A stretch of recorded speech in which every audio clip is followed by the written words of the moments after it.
Assalamualaikum warahmatullahi wabarakatuh.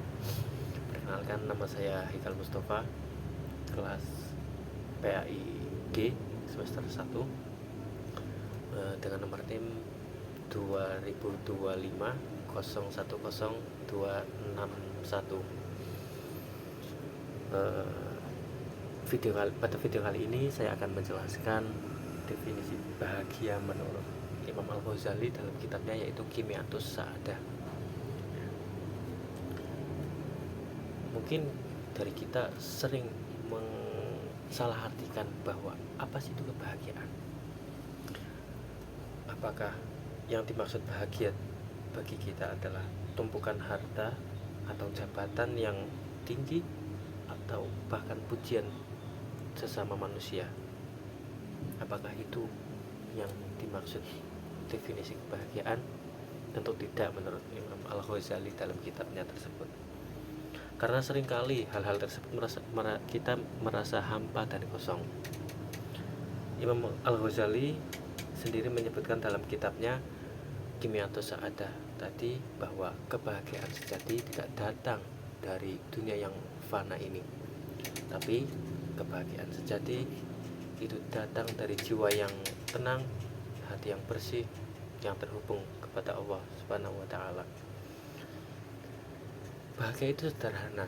Bahagia itu tentang mengenal diri sendiri dan mengenal Tuhan, mengenal Allah, dan menerima kehendak-kehendaknya, juga takdirnya, serta menebarkan kebaikan kepada sesama hamba.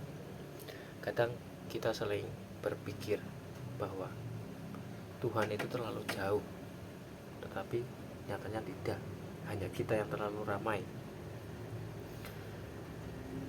Kita sering merasa bahwa kayak Tuhan terlalu jauh, padahal mungkin bukan Tuhan yang menjauh, tapi hati kita yang penuh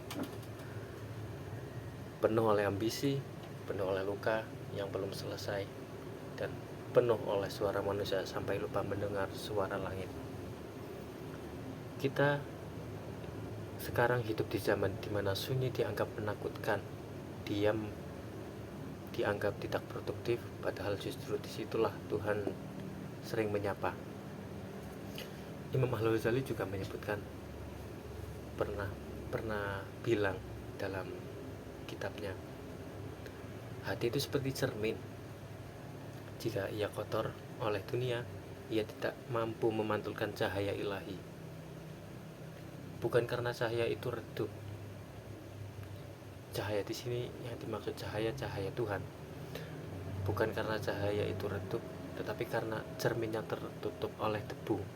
Karena saking kotornya kita, hati kita yang ditutup, yang dipenuhi oleh ambisi-ambisi dunia. Dan juga bukan karena Tuhan tak mendengar, tetapi karena kita tidak pernah benar-benar hadir untuk menghadapnya. Sebab Tuhan tidak pernah jauh, ia hanya menunggu hati yang cukup tenang untuk menyadari kehadirannya.